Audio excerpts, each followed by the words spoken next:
And we are live. Good morning, crypto warriors, and welcome back to the Gem in the Crypto episode 1000. Ooh, what episode is this? 1233, I believe. Today is Monday, June 17, 2024. And I'm King here to bridge the gap between crypto and the community most days, Monday through Friday at 10ish.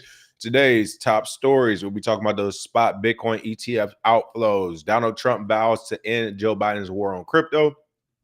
Gary Gensler could literally cost Joe Biden the election, says Mark Cuban. SEC shoots down Ripple's argument for lower penalty. Waka FLocka Flame token launch faces insider trading allegations. Former Binance CEO CZ owns 64% of BNB circulating supply. Bitcoin whale watching is useless for information. And Uniswap Labs Crypto the Game set for Emmy Award consideration.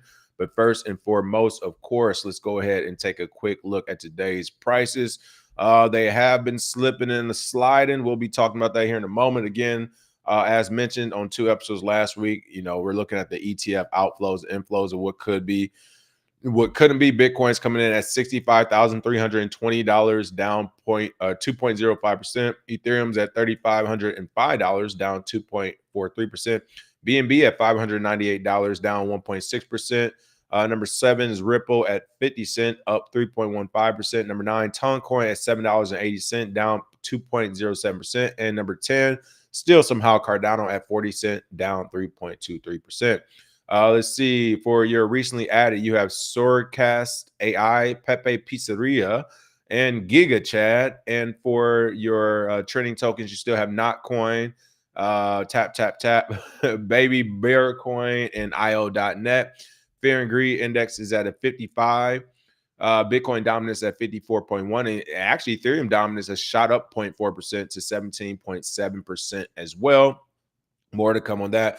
But first and foremost, let me get some quick shout outs to the chat before we go ahead and get straight into it. A lot of stories today.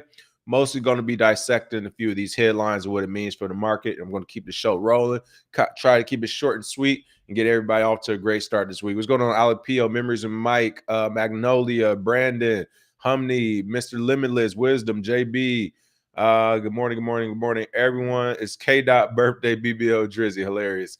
Didn't he say he was taking headshots all year? He was not lying about that. All right, let's go ahead and jump into it. The top stories. Well, stories of the day really quick. Want to talk about the Bitcoin ETF outflows. I didn't have that as like a hit story, but it's worth speaking about since we're analyzing, of course, Bitcoin's price and where it's going. And it looks like I was correct. Okay. If you remember, I think last week around Monday, I was looking at the dip over the weekend. I was like, or excuse me, I think it was a pump. Yeah, it was a pump over the weekend initially because they had their best week that first week of June that even beat in the cumulative May. And I was like, there's no way we can keep these numbers going, even unless you're just really rebalancing all the assets under management. Like you're not getting new money in, new capital in, and switching it to a Bitcoin ETF. Like I don't believe that still to this day. So I do think they're maneuvering their own money. And to me, this week, some of the stories, some of the numbers that came out makes that to be true. Now, something I want to point out is very interesting. Like if they were doing this in crypto, the way they're doing the Bitcoin ETF, as far as how they're moving capital to buy and sell these Bitcoin ETFs, wherever they're doing with it, if this was being done in cryptocurrency, it will be actually it is being done in crypto. We have a name for it. It's called wash trading. People, like these companies are wash trading. This is crazy. How is this legal to do on the traditional side, but you're mad at the crypto guy? So essentially what wash trading is on the crypto sector is when you look at an exchange, for example, and you say, wow, like a lot of people use this exchange. They have these numbers coming out. They're saying they're doing 200, for example, $1 million in transactions. They're doing 20,000 more transactions than yesterday every day and all this other stuff. You get 10 new users, and then you really do due diligence and you do your digging, and you're like, well, you're sending money to yourselves. The exchange is sending money to itself, or it's sending money to its own wallet, or it's just buying and selling Bitcoin at like a very like a penny difference so that the price point doesn't switch, but they're saying that's a trade. Essentially, these are created, manipulated trades. This is going on in the traditional market right now with Bitcoin ETFs. They're literally using capital that was supposed to be in other places and portfolios, essentially, and swapping them over as the narrative suits them. And what I mean was, as soon as the Bitcoin ETFs launched, oh, they swapped a lot of things over these last few months, right? But now that things are slowing down, the Fed's coming out with new rate hikes or the lack thereof, and all this traditional derivative stuff is happening in the background. Now they're saying, well, we're going to reduce our exposure in these markets almost instantaneously. And we're seeing that effect on the price of Bitcoin. So Bitcoin is officially being manipulated now. This isn't a maybe thing or a hearsay. Like, we have the numbers and the stats to prove it. A, and then B, I don't know. This shows how much of a derivative we're dealing with. And who we're dealing with. These banks, they're wash trading the same way as exchanges, but for whatever reason, we're not calling it wash trading. We're saying, like, I don't know, they're pulling and they're switching assets. I don't know. Let's take a quick peek at this story, though. I think these were important stories to talk about today, especially when it comes to the price of Bitcoin. But again, this first one is U.S. spot Bitcoin ETFs saw $581 million in weekly outflows amid more hawkish than expected FOMC meeting, says CoinShares. Now, again, I want to explain. So this is all coming from the block. They actually have trackers as well, which we'll go to in a second. I'll show you the graphs. But essentially, this doesn't just happen. This is what I mean. Like, this had to be controlled by the institutions themselves. Like, this is money they already had in portfolios. As I said, this was probably in steel, or this was probably in wood, or whatever else, right? They were like, we can move this over to crypto or Bitcoin. You know, it's more aggressive, but it can get us back a better return. But for $581 million of Bitcoin ETF outflows, there weren't, again, people on the phone calling up BlackRock, calling up Fidelity, calling up Grayscale, saying, hey, we want we want to cash out right now. Now, what could have happened is that these things could have been on test runs and cycles internally, where they say, hey, there's still exposure that we're going to put toward crypto, this portfolio percentage. We're only going to do it for, I don't know, we'll only do it for 100 days, and we'll, whatever we made or lost, we'll finalize that. We'll figure out profit and loss, whatever, and then we'll decide if we want to keep on this crypto trade. Now, there could have been internal metrics like that already set, and I'm sure there are. That makes sense. Like, why wouldn't you have these things set? We lose more than 5 or 10%, pull it. We make more than 7%, maybe you pull a certain amount. Like, I don't know. I'm sure there's internal metrics and things being set.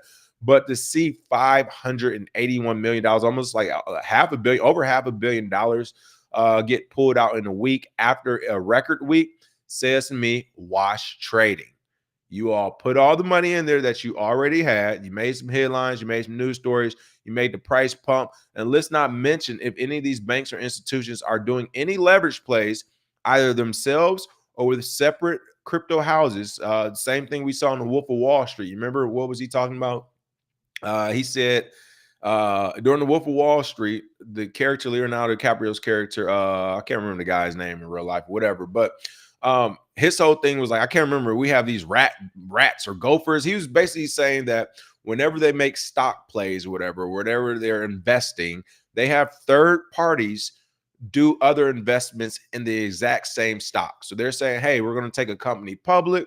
They will have a bunch of friends and family buying up the stock ahead of time, or as soon as they launch, or behind the scenes, whatever. So as soon as they went public, their friends and family would have the money that they could thus transfer back to them, or as they were doing it, sending it to Switzerland, trying to hide the money from the government, right? Like, this is the exact same thing you're seeing right here. Right? Instead of strapping it on to different people and all that, they're just moving it through different accounts. I think, again, seriously, a form of wash trading. And I don't know, I'm not here to talk about if we can stop this or if it's right or wrong. The bottom line is that it's happening. It's going to continue to happen. And the price of Bitcoin in the short term will be a direct response to it. At least I would say, not the entire price. I think it's fair to say 7%. 7% is due to Bitcoin ETFs. We can kind of see right now. So let me look at this story again. So that was a story for the most part. The U.S. spot Bitcoin ETFs ended a 4-week consecutive net inflows with 580.6 million exiting the funds last week. The outflows were due to a more hawkish than expected FOMC meeting, according to CoinShares. You can get more into the weeds. Again, this is on the block. They'll talk about the actual amounts that came in and out these last few weeks. Of course, the headline is that the amount that came out, and the reason why is because, as it says here, the outflows were entirely focused on Bitcoin, seeing 621 million outflows. The bearishness also prompted $1.8 million inflows into short Bitcoin. Coin shares hit a research, James Butterfield said. It was argued that was likely due to a more hawkish than expected FOMC meeting, prompting investors to scale back their exposure to fixed supply assets. So really quick, I kind of got off track there, but again, mentioning that Wolf of Wall Street story and having those rats or gophers, wherever they call them, in this space, what I think the bankers and stuff are doing, in addition to the wash trading, is saying, hey, we're going to put, let's say, 10% of our portfolio of BlackRock, right? So we're going to put billions of dollars in this Bitcoin ETF. The price is going to pump. I'm going to use my friends over at Chase, over what's the other one that's been around? Goldman Sachs, right? Or hey, even brand new XYZ trading company we've opened with a bunch of grad students that kind of work for us, but are only interns. We really don't pay them. The contractors, we'll see what can happen, right? Like you are absolutely crazy if you think there are 3 institutions right now, the biggest 2, Fidelity and BlackRock, and then of course Grayscale being smaller. But let's just stick to Fidelity and BlackRock. You have 2 institutions with thousands and probably hundreds of thousands of employees under you. Okay, hundreds of thousands of employees under you.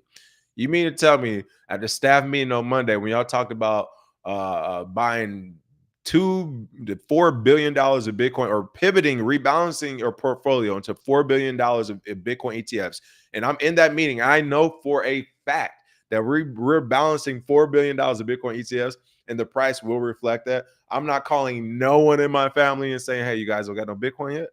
No one in any of these companies are making any calls to friends or family, or them themselves aren't doing it. I find that extremely hard to believe. So again, the same thing you saw or you're seeing in cryptos happening, which is the wash trading, and then you're seeing the same thing you saw like on the Wolf of Wall Street, I guarantee you, where you're having these mass swings. Because on the flip side, you can't keep making money up. It's too obvious. So what would you do? Hey, friends and family, short it this week. Short it.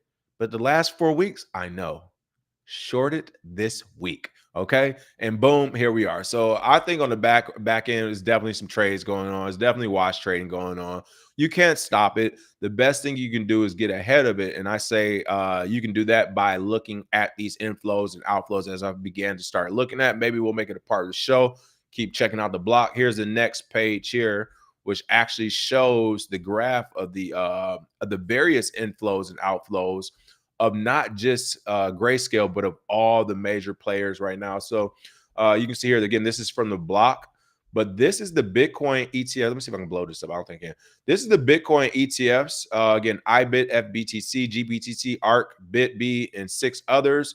I just had this on the 3-month chart before I started the show. But if you go to the all-time chart, you can see here literally the daily inflows and outflows of Bitcoin ETF. I think this one is just inflows, but different charts on here, as you can see. It's like a ton of them where they look at each and every ETF. So again, shout out to the block. This is the in-depth analysis.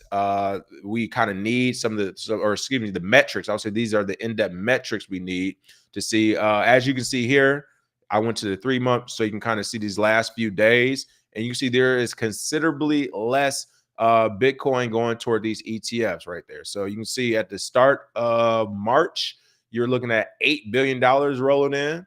And now right here, June 14th, end of last week, you looked at $1.74 billion. So again, something we was already prepped for. We talked about, we mentioned that right now institutions are driving the ETFs, the retail market, and regulars haven't really jumped into it. I think they're just rebalancing and pivoting on different portfolios they already have. But with that, grants them the power to put more in and bring more out at will. So again, if you're playing the market, which we all are, and if you're plugged in with the government, as BlackRock is, we saw that by the Bitcoin ETF getting passed when the SEC, Gary Gensler was a commissioner and chairman who did not want it passed.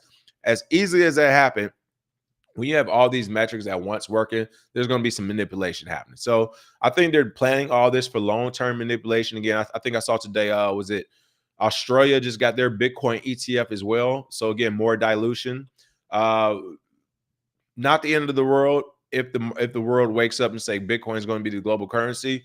But if the world stays asleep and say we're going to keep going with these ETFs, then the show could go a little bit longer than expected, folks. Like I said, they could start Jordan Belfort, thank you. They can start going. We're doing 1-to-1 because again, Bitcoin ETFs are still 1-to-1. All it takes is for one country, one region, anyone to say, we'll do ours $1 to 100,000 Bitcoin back. Then you guys say you got these Satoshi things? I don't know. We'll see if that works. Like all it takes is for one company to do that, and you will literally like just the manipulation I would go on would be crazy. So that's Bitcoin ETFs in the price though. Speaking of Bitcoin, I don't want to get too much into the weeds of this story. I'll announce it because it is a headline and headline worthy. Donald Trump vows to end Joe Biden's war on crypto. United States presidential candidate Donald Trump reiterated his intention to make a more favorable stance toward cryptocurrency than the current Biden administration. All right, so being quoted, I will end Joe Biden's war on crypto, says former President Trump. Also, we will ensure the future of crypto and the future of Bitcoin will be made in America, and we're going to keep it right here. And a lot of it's going to be done right here in Florida. That was what Trump said during a special address in West Palm Beach, Florida. The event was held on June 14th, the day he turned 78 years old. All right, here's the deal. Kind of like what we're going to talk about here in a second with Mark Cuban at a Coinbase event. I think I can't remember, it was Ripple, one of these folks at another event the other day. Like whenever these talking heads, I would say, including the former President Trump, whenever talking heads get to these events, they're being paid usually to say something, and you want to say something that's on message with the audience, right?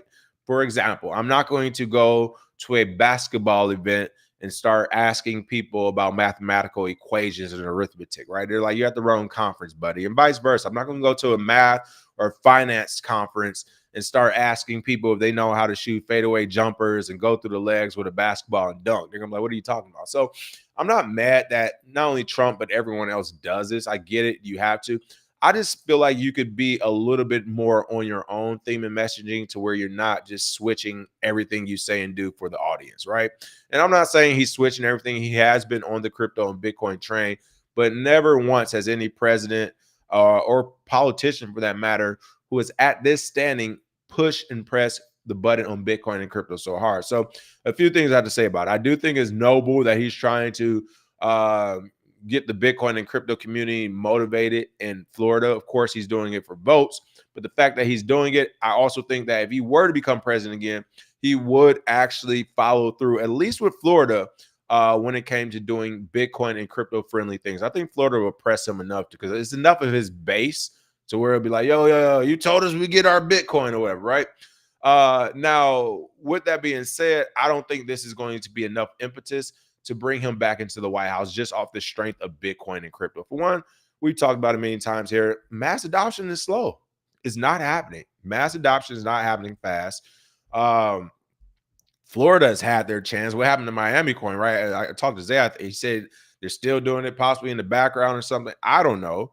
But the fact is, are they ready to be to hold a crypto and Bitcoin torch and have people vote on it? I say no. Like the proof is in the pudding.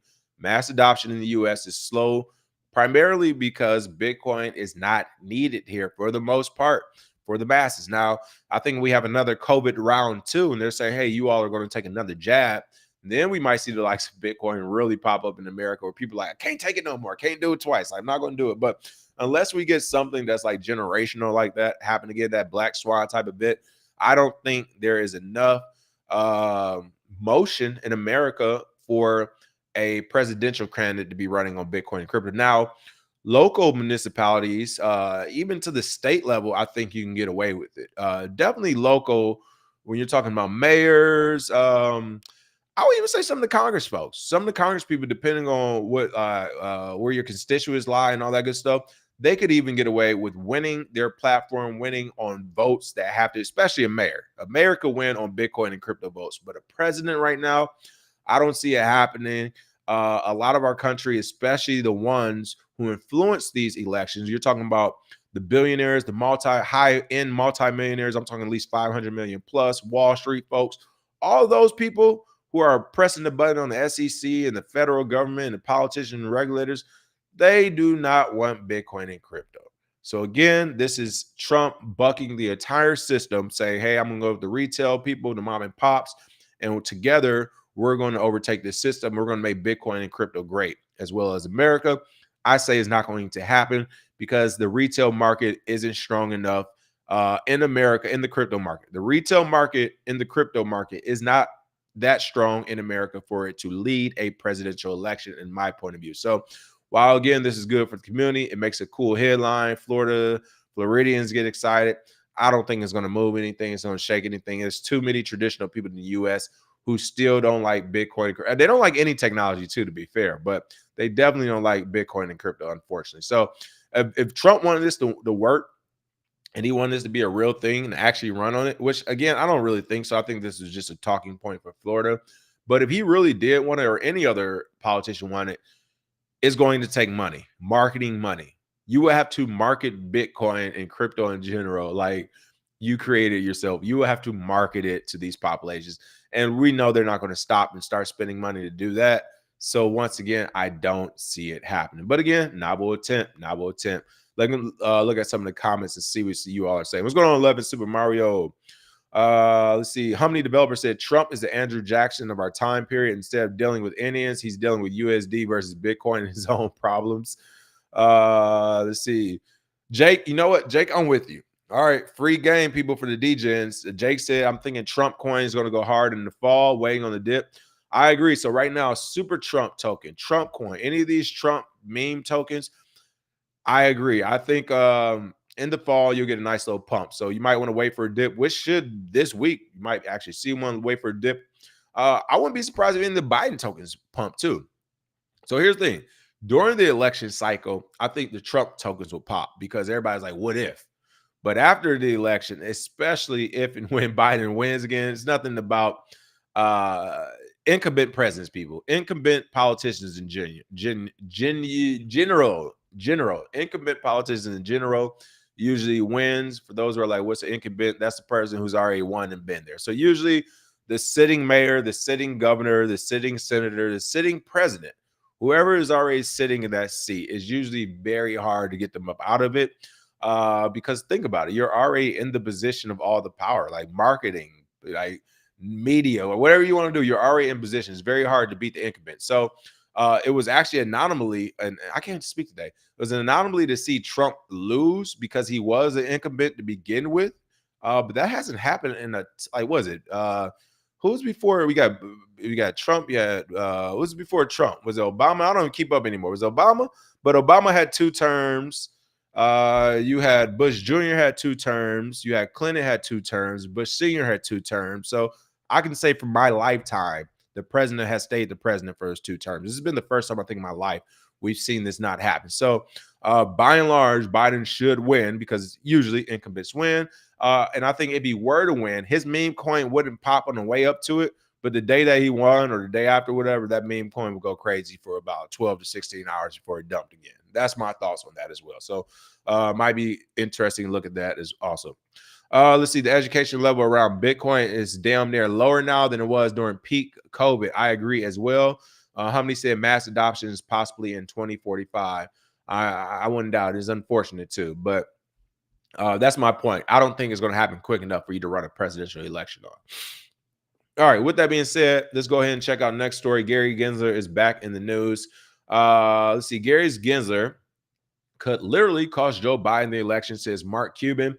The billionaire investor also intimated that any political aspirations Gensler had would amount to nothing due to the SEC chair's stance against cryptocurrency. Once again, speaking in front of people that you just want to get along with, so you're going to grip on over to them. Billionaire investor and crypto advocate Mark Cuban recently shared his thoughts on the potential for havoc that Gary Gensler's actions as head of the United States Securities and Exchange Commission could wreak on incumbent U.S. President Joe Biden's bid for re-election. Hilarious. I didn't even read this yet, and they said incumbent. Oh, that's funny. And by the way, for Mark Cuban, like whenever he comes on, talk, hey, Gary probably did something where Mark Cuban lost a bunch of money in the trade. It's that simple. And he just like, get him out of here. A, B, Mark Cuban joins another person on the long list of billionaires who want Gary Gensler out, something I also think is very interesting, which is why a few shows ago, I painted Gary Gensler as a possible hero we didn't know we needed. If you remember, Mark Cuban came into this market saying bananas were better than Bitcoin. That was Mark Cuban. Bananas were worth more and better than Bitcoin. So I've never really been that intrigued about what he has to say in the crypto market. But again, to see another billionaire go against Gary Gensler says to me that Gary may actually be doing a little bit of right more than what we know. Now, granted, he's definitely the whipping boy for Wall Street and the banks. He's definitely their puppet, and he's doing what the banks and Wall Street wants. But again, this is that thing where it's like, oh my goodness, the old guard, which has done some treacherous stuff, better than the new guard, which is going to be diabolical. I don't know. What's better, treachery or somebody that's diabolical? What's worse, I guess. I don't know. But speaking of that Coinbase's state, because I definitely would not want Mark Cuban as a gatekeeper of crypto. Let's be clear about that. The guy who says, but now let's be clear. The guy who's supposed to be known as like the tech investor, the tech genius type, right? Said bananas were better than Bitcoin. Then came out and was basically backing like shit coins before he found some decent projects. Like, this isn't the guy to represent crypto either. Like, if I had to pick between him and Gary Gensler, Mark Cuban's more degen, so yeah, you can have fun, but do I really want the future of Bitcoin and cryptocurrency to be a degenerate one? No. So with that being, I want my money to be safe. So with that being said, once again, I don't know. That would be a tough one. Like I said, diabolical or treachery. Which one would you want? But again, speaking at Coinbase's State of Crypto Summit, what, you thought he just woke up, started talking about crypto? No, he was invited somewhere. Cuban opined that Gensler could literally cost Joe Biden the election, per Fox Business Report, Eleanor Terrett. He's saying Gary Gensler could literally cost Joe Biden an election because of all the young voters that own crypto. If he has a political career in mind, he's done, Cuban says of Gensler. Now, first and foremost, if Gensler had a political career in mind, to me, he's been done, because outside of the older generations, like even in my generation, there's not too many people that's like, oh, he used to be the SEC chair, we got to vote him in. Like, when have we heard this before? Like, the last president was a celebrity. Like, no one's talking about any regulator becoming a president or some type of leader like that. Like, they're kind of boring usually. And people aren't, they're not being intrigued by boring right now. They need to see the show. So I don't think, like, even if he were running for a political thing, that would be the thing. And then secondly, I think Mark Cuban's wrong on this, just like Donald Trump. Especially the young, like they say, young voter. Listen, there's the person who's degening their entire portfolio into Dogecoin isn't going to the voting booths as well. Let's be clear about this. The person degening is not going to the voting booth. Like, and this is what I mean by these people. But by these people, I mean the out of touch. Shout out to Kendrick Lamar's. Shout out to Kendrick Lamar, not like us. Like, Mark Cuban, you really think the crypto degen is going to the voting booth as well? All right, like staying up till 4 a.m, putting 95 to 98% of their entire portfolio on a shit coin, which we'll find out here in a moment, the founder actually owns 60-something% of. You think this same person is going to the voting booth and this is going to sway the election? Look, great talking point for Coinbase's little thing. You did your thing, Mark. Okay, like, knock it off, people. Do you understand how ridiculous that sounds? It's not going like that. Like, the reason why the degens are degening is so that like, this is almost like the double promotion in school. We're not trying to go to school. Going to the voting booth is going to school. Is going to school. Oh, I got to do my test today. All right, maybe I'll pass, and then next year we'll see if I get promoted. No, degening is getting double promoted. Degening is saying, hey, if I can make 100, 200K off this, I can give a fuck about the election. I'm going to do X, Y, and Z next year and make my life a little bit better. That is what DJing is about. It's not about, oh, I could 100x my Dogecoin and then go vote and say this was a great, like, no, what? They're going to, listen, the people who are degens are going to Lambo dealerships, they're going to strip clubs, and they're going to drug dealers. They are not going to voting booths. Unfortunately, or maybe fortunately, I don't know. But voting booths aren't the person. Like, they're not where to go. Call it, Jake. Hey, I was trying not to go in, Jake. I only saw the first part saying the lucky guy, and I already know where you're going with it because I feel the same about Mark Cuban. But let me see. Jake says Mark Cuban was the lucky guy. He likes sports, made internet radio company during perfect time to start internet company, got paid in shit stock from Yahoo. Somebody told him to hedge, and he did. Not smart. Exactly. Listen, people, Mark Cuban hit one big ass home run. And to be fair, technically, they say all it takes is that one home run in life, and you never have to work again. So to be fair, you only need one home run. But yeah, I am tired of acting like he's just this big genius and investor. No, he has a shit ton of money to lose, which he has lost time and time and time and time and time again. So his 100 losses, all he needs, put like if I'm putting $1 million into every investment and I lose 50 of those, but the one that pops, the company's worth 2 or 3 billion, then it wouldn't matter. But still, you're still 1 in 50 when you look at it. It's not like you're 50 and 1, you're 1 in 50. Like the record's still best. So yeah, to me, he doesn't have the greatest track record. He did something very novel in the 90s or early 2000s. So to Yahoo, who weren't the best analysts to begin with, to me, it seemed like a whole money laundering operation in the early 2000s if you knew Yahoo. But yes, he sold it them for billions of dollars, bought a sports team. And I mean, honestly, Bitcoin is bananas ever since. I don't know. Not saying I have anything against him. I love Mark Cuban, honestly, as a Texan and an American. I want to be clear about that. I love him as an American citizen, but like to do the whole I'm the smartest in the room guy type of deal is like, you do hire smart people. I'll give him that. He's just very, very, he does a good job of being the boss. I'll give him that. He's a Texan boss. But as far as like, again, he's telling us how the vote's going to be swayed. Like, you're at a Coinbase rally talking to begin with. That says it all. But again, yeah, this is them at Coinbase via Zoom, pandering to the crowd, because that's why, once again, I don't understand why billionaires pander. But hey, I got $1 billion. I'm still going to pander to the crowd. But don't worry, guys. Gensler won't be back. The young people probably won't vote for him. But as I just talked about Trump, we don't have a mass adoption yet in any part of America, young or old, to say this will influence a presidential election. I'm not going for it, not believing it, non-starter. All right, next up, SEC shoots down Ripple's argument for a lower penalty. Speaking of the SEC and Gary Gensler, this is why he's not going nowhere in the short term. People, Gary said, I'm doubling back. All right, I'm spinning the block. I don't care what happened last week. Everybody we had an issue with, we still got issues with. If you saw in the news the other day, Ripple came out essentially saying, hey, we want a lower penalty because Terra Luna, whatever, they're settling and they're getting a lower penalty. We want a lower penalty. SEC said, hey, we down, but we not out. All right. They said we might look weak, but we're not. We're fighting back.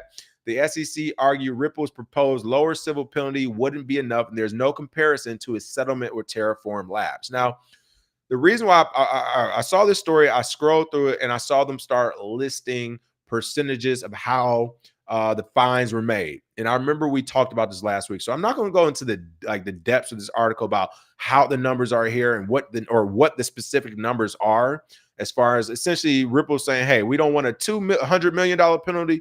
We think we deserve a $1 million penalty.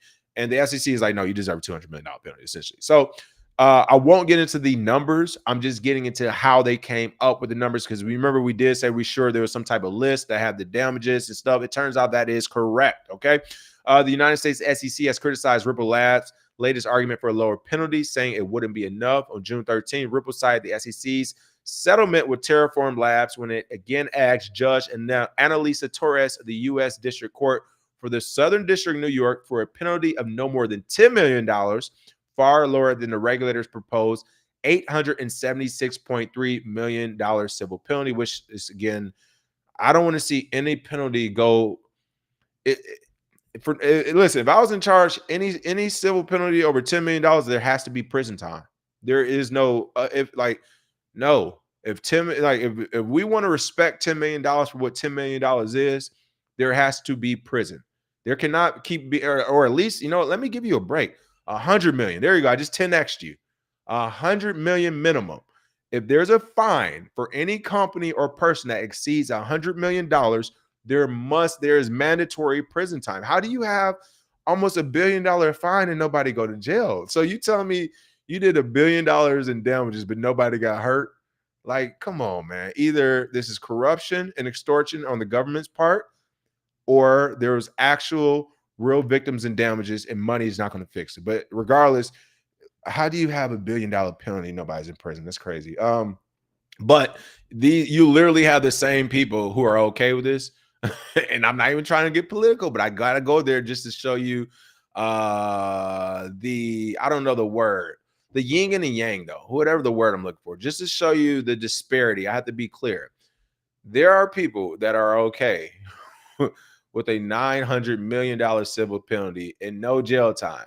But literally, you have people who die from selling illegal cigarettes in front of liquor stores. Like, people, this shit don't add up. That's all everyone's saying in America who says anything. The things are not adding up.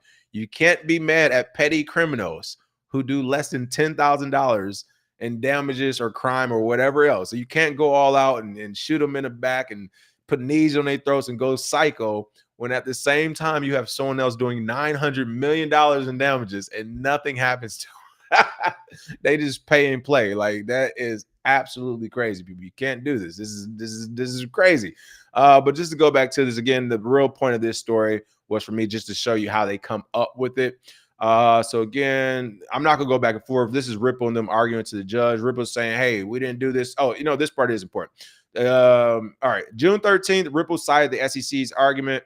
All right, so I already mentioned that. A day later, the SEC argued in a June 14th letter to Torres that is $4.5 billion settlement with Terraform Labs and its co-founder Do Kwon, inclusive of a $420 million civil penalty. Hilarious. So essentially $5 billion, $4.9 billion, excuse me, was made as the firm is bankrupt, agreed to return money to investors, and fired leaders in charge at the time of his violations.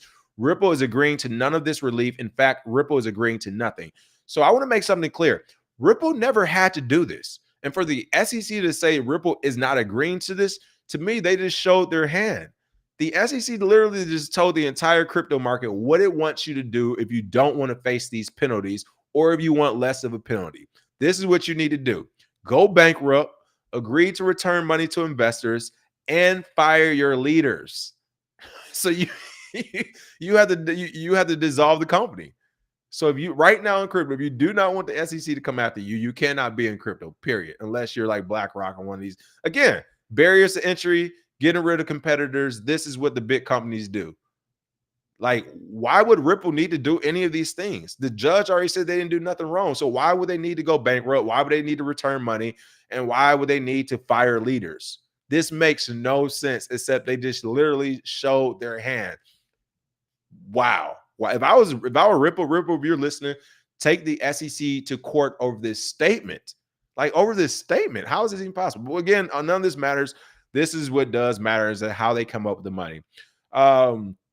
Ripple's argument that Terraform's $420 million civil penalty was around 1.27% of its $33 billion gross sales wasn't an apples to apples comparison, because Ripple is saying, hey, they made so much money, this is less than 2%. You guys are charging us up to what, 12%, 15%, or whatever else. This isn't fair. The regulator argued Ripple's civil penalty would be $102.6 million if the same ratio were applied to the $876.3 million of Ripple's gross profits if it acts to disgorge. So this was crazy to me. The SEC has shown they're doing dirty tactics. The SEC is saying, fine, we were to go after, or we were to listen to Ripple, they would still owe us $102 million, what the SEC is saying. But again, if I was Ripple lawyer, I would be like, why are you even arguing our point for is that we would still owe you this much? Like, essentially, you're just coming up with whatever number. So do you want 900 million? Do you want 100 million? Anything. And then the SEC came back and said that low of a penalty would not satisfy the purposes of the civil penalty statute. So again, there are statutes in place. Apparently, they're not just coming up with these numbers, which is why we keep saying the same amount. The SEC proposed penalties for Ripple total nearly $2 billion, which includes almost $200 million in pre-judgment, and then of course that other $876 million on the back end. But again, they are essentially looking at what's happening, and they're saying this is going to be, if you made $33 billion and we're saying you money laundered, well, then we want 1 point whatever percent, and that's money is coming up to $4 billion or whatever. So as we talked about last week, I just want to confirm there are pre-metrics in place to say how much these are going to be. It's just that the SEC is going wide and right with us as far as saying what those metrics are and how they're going to go, whatever like that. So that is that for the actual cost of these fines. Let's see. iPro Fox said, I don't know why CZ went to trial. He must want American access for some reason. Oh, I think we're about to talk about why he went to trial. CZ went to trial so he can keep his real money, okay? He went to trial to keep his real money. We'll talk about it in a second. First, I want to talk about this headline. You might have missed it, and I didn't cover it because I was just like, I'm tired of seeing this. I thought we learned our lesson in the first two waves of this in 2017 and then in 2021. But nope, wave 3 is here. Last week I saw Iggy Azalea and Andrew Tate had some crypto coins that just launched, and I was just like, why even read the headlines? Like, and then we talked about Lil Pump, three's a trend. So I guess we're back in an influencer and crypto market. Well, it looks like Waka Flocka Flame launched a token. And guess what? It faced insider trading allegations. You don't say. Around 40% of the coin's total supply was scooped up before Waka Flocka Flame announced the launch. Not going to get into the details of the story. Like, again, Iggy Azalea, Andrew Tate, who said he's already rich too. And Iggy's supposed to be rich as well. And now you got Waka, who's supposed to be. Why do you like? I don't understand the communities who keep buying these tokens from these people. It is, I don't even want to cover anymore. I want them to take the L. This L has to happen. You know why? Because even if I explain to them why, without even looking at the white paper and doing my own research, even if I explain to them why this is probably going to be a scam, people will still push back and say, I just don't want them to get rich. You know how I know? Because I can say the same thing for BNB and half y'all in here will be like, oh, no, King. No, listen, I just I'm going to say the same feeling you just had for Waka Flocka Flame, Andrew Tate's crypto coin, and Iggy Azalea. I want you all to have the same energy for CZ with BNB coin. Don't get the game banging on me now, because it ain't just Waka Flocka and them. Former Binance CEO CZ owns 64% of BNB circulating supply is being reported. And to this, I also say, you don't say. You don't say. All you who keep talking BNB, you don't. Yeah, oh, really? Is that right? Is that right? Forbes estimates Zhao's net worth at a staggering $61 billion, ranking the former CEO as the world's 24th richest person. I call him the man who showed Richard Hart how to really pull a scam, okay? Former Binance CEO Champagne Zhao CZ reportedly owns 64% of Binance coins circulating supply, or roughly 94 million BNB tokens. A Forbes report revealed. So either Forbes don't know what they're talking about on this one, or CZ owns a shit ton of his own coin, which would make sense. Like literally, we've seen this happen time and time again. According to a forensic analysis conducted by Grey Wolf Analytics and the financial outlet, they teamed up. 80 billion BNB tokens were allocated to the Binance founding team, and the company still controls 46 million of those original tokens. The report also noted that Binance and CZ jointly hold 71% of the 147 million BNB in circulation. Zhao's 90% equity stake in Binance and the value of his crypto holdings have catapulted him to become the 24th richest individual on the planet with an estimated $61 billion net worth. You like, God, you do not make mistakes. Way to make the weak one of the richest persons. Yeah, you wouldn't make him the rich. He's not going to try to get an army or harness a navy and none of that. What are we doing here? He's just going to walk into somebody's jail cell. So I don't know. I think he's probably walked into the Justice Department because he like, look, I want to serve this time and be on good terms with the American government, because when they find out what I did next, holy shit, I need to have some good time served already. So no, I honestly think he did walk himself into the prison. He did check the box. He is playing ball in America because he does own 64%, and he has to figure out a way. Because here's the thing. You can't just get up out of that now, especially at Forbes run these type of stories and BNB so big, you top 10, top 5. Didn't I say one of the things that comes with scaling is the attention? Well, you have the attention now. You have the attention that came with the prison sentence. Let's be clear about it. I keep telling y'all whenever you say, well, our coin is our coin. I'm like, you gotta let this thing get the stress test of hackers, of government regulators, of politicians, of lawyers. Like and BNB, ever since it's hit that top 5, has been getting stress tested. Okay. This may be the biggest of them all. Honestly, I don't think people will care. Dogecoin, 97% of that is supposed to be locked up in one wallet. No one cares. Shiba, no one cares. So why would anyone care about BNB, especially when I know they're making money on it? I get it, but just don't start game banging on me because your boy is doing the same thing as Waka Flocka and the rest of these folks. And to be fair, I didn't read the Waka Flocka story. He himself, which I wouldn't doubt, may have not scammed, because a lot of times they're just using influencers' names and their names and their faces and everything. And then there's a developer or a scammer or something on the back end who's actually scamming everybody and doing the pre-buys and blah, blah, blah. So it might not even been the person, but the fact that it's wrapped up with their name, you don't say. And for this to be wrapped up with CZ's name, you don't say. Like, honestly, I think a lot of people call this from the beginning. It's probably lower than what it used to be, honestly. I think he had more to begin with. But hey, I know you all love BNB, so I guess it don't matter when he do it. It only matters when Waka Flocka Flame do it, right? Waka only took 40%. His team only took 40%. CZ and these boys taking 90 and 70 and stuff. What's going on here? Um, there it is. Saber saves. When you're swimming in the shit, best thing you can do is keep paddling. That's it. Jake said that's just his project he owns. King, imagine the equity he has in all those projects that launched on BNB. Exactly. Listen, you get it. Listen, everything that launched on BNB, he got a piece of. All right, he's getting a taste of it for sure. Jake, I agree. He's the richest man known to the public, the smart, wealthy people we don't even know or see. You said Andrew Tate burned $115 million of his token. Listen, if you think Andrew Tate, who's already been in Bitcoin and crypto, is doubling back to burn tokens and lose money, not happening. I don't know what the metrics are or whatever. All I can tell you is one thing for certain, two things for sure. He will walk away winning. All right. Like, and I don't blame him. Hey, whatever. People want to steep, hey, banana in the tailpipe. Okay.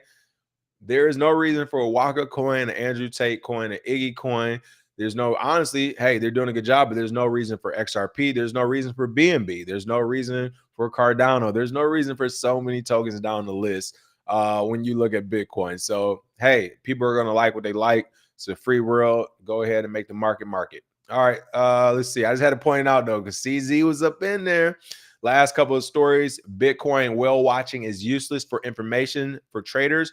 Bitcoin whale watching is good for social media, but not for valuable analysis, according to traders. I mean, I agree. If anything is more fundamental, if anything, if you're following a favorite trader, I just want to share this. I know people haven't heard the term whale watching people. So on the Bitcoin blockchain, of course, and I'll just pull it up in the background. On the Bitcoin blockchain, you can see all Bitcoin transactions. There are people who spend their entire day, you know what, make it easy. Pocket watchers. Real life pocket watchers, people who count other people's money. That's all they're doing with whale watching. There's people who just watch the Bitcoin blockchain. They look at all the different transactions and they just want to see who sent what transaction, how, and blah, blah, blah, and vice versa. This is the entire block. There we go. These are the actual transactions. But this would be whale watching. If there's a favorite address you follow, you'll just follow that address. And when they make large moves, let's say, you know, you see somebody over here move like 19 Bitcoin. It's like, oh my God, this address file, like moving 19 Bitcoin. Like, why? What do they move 19 Bitcoin? The market dips, whatever. That's what some people do. Or the market pumps. They'll start following that address. And whenever they make moves, they'll say, I think the market's going to pump or dump. Why? Because this person only moves it once a quarter. And they just moved their 20 Bitcoins just now. Their 50 Bitcoins got moved, whatever. Or maybe you want to follow an exchange wallet. Make sure the exchange has all the crypto in the wallet address that they say. But regardless, this is whale watching. It's nothing but pocket watching in the digital space. Now, again, some people do this and try to trade off it. I would say this should be just another metric you use. This definitely shouldn't be the prime metric. But yeah, it can be used as another metric, but it is for the most part uses. I think it's just fun. It shows the technology works. And I'm actually appreciative of whale watching. I think it's almost like the the First Amendment auditors. I know some people. Hey, shout out to all the First Amendment auditors out there on YouTube that's in California. I know a lot of people hate them. They're talking about get a job and stuff. No, keep filming people on random public sidewalks because people don't know their rights. They need to know it. So shout out to them. But I think this is all whale watching is, and I can appreciate it. The moment we can get governments, politicians, and regulators to have to use Bitcoin, which we should, because we can track and trace everything down to less than a penny. All right. They said they bought a Spotify and they stream for three hours. We can see that. You don't need to tell us. We'll check it out for you. So I'm all for it because the moment we get politics, the moment Bitcoin is not necessarily backed like gold, but is used in government services and elections and politicians pay and regulators pay. And it's like, oh, how did you go on this vacation? We're looking at the money you made on the blockchain explorer. We're looking at the money you spent. And out of all of this, you just went on this separate vacation. Where did the money go? It didn't go out the account. Like, we can do that now. Imagine whale watchers for politicians. Like, it's coming, it's coming, it's coming. They're going to start killing people before it happens, but it's coming. And once it does, it's going to change. Like, honestly, I think politicians might try to go toward AI because at least with AI and robots and stuff, you can program them the way you want and still have them do what you want them to do. Versus if you have transparency, no, everyone gets to see the bullshit. So I think honestly, we'll damn near try to kill and go to war before they go transparent. but I hope it does come peacefully, because if it does, I'm telling you, our entire lives, the entire American government, and the entire planet will change, hopefully for the better. But again, transparency. Who wants that? What bad guy wants transparency? Jake says, "Will watching helps everyone. They want people to ignore the moves. Traders never watch whales. They look at fibs." Exactly. That's my thing. Traders weren't using whale watching to begin with as a trading metric. I think it was more just social media fun, which I agree with, and I think should keep going, because that is what keeps our market trend. This is what keeps our market different from everyone else. Literally, what makes Bitcoin different from everyone else is the moment you say you have the capital, or you sent the capital, blah blah blah. Stop talking. Send me the address, and then it's just like, all right, so you scamming. Cool. We understand now moving forward. There's a lot of scammers in this space, people. All right. Last but not least, got to talk Uniswap Labs crypto. Let me know in the comments if you know about this. This is new to me. Uniswap Labs crypto, the game set for Emmy Award consideration. Crypto meets reality TV in a hit online game just scooped by Uniswap. I have heard nothing about this, but today I was reading about it. I had to do a little bit of homework, didn't get a chance to do a deep dive yet. But they're saying Uniswap Labs may bag the crypto industry's first Emmy Award for its recently acquired Crypto, the game CTG. The online survival game is a huge hit with DJ and gamers, and a contender for an Emmy nomination in the Outstanding Emerging Media Program category. The game is based on TV reality show format, pitting 10 tribes of 80 players against each other as they struggle to survive daily immunity challenges, such as competing in arcade games or winning an online digital scavenger hunt. So I like this. Anon Island, that's pretty cool. Again, I haven't played this yet, but if you have, let me know your thoughts on it. If you already seen it, I'm gonna try. Let me try to pull it up right here. It says CTG players pay 0.1 Ether. How much is that gas fee to participate? And the last survivor takes home the pot of entry money minus a 10% fee that keeps the game running. The losing tribes are forced to vote members out of the game. Players can receive personal immunity by tweeting about playing. On the last day, previously eliminated players vote for one of the two last survivors. Each season is 10 days long. The game takes place in real time in a 24-hour cycle on the base blockchain. Fans follow along on X or Farcaster and can listen to a podcast dedicated to the game. Now, I will say this entire story sounds like a marketing ad. So, Cointelegraph, if you all can just check that box and say this is sponsored, because I'm sure it was, that'd be cool. But I never heard of it. It sounds pretty cool though. I don't know. I don't understand how it gets nominated for an Emmy, or is this just players, like digital players? So I don't know. I'm kind of lost on it. I'm gonna try to look up the website right now, but it did sound pretty cool. Okay, here's the website. Let me see if I can bring this up for you all. Yeah, if you ever played, let me know. Woo, hold on. 800 player of the season. Pot was $282,000. All right, something to pay attention to. I don't know. I'm a DJ, and they said DJ, and they had my attention. And they had me, they had me there. So we'll see what happens with this crypto, the game, Anon Island. I highly doubt it will win an Emmy, only because I don't feel like Emmys are being catered toward the tech sector at all for the most part. But hey, if it works, it works. Let me know in the comments what you think about this. Other than that, that is the show for the day. Went way longer than I thought, but it was some pretty cool stories. Smash that like and share, and I will see you all on Wednesday with some more news. And of course, the podcast has been updated. Look for this show on the pod probably in about 30 minutes to an hour. Smash that like and share, and see you all.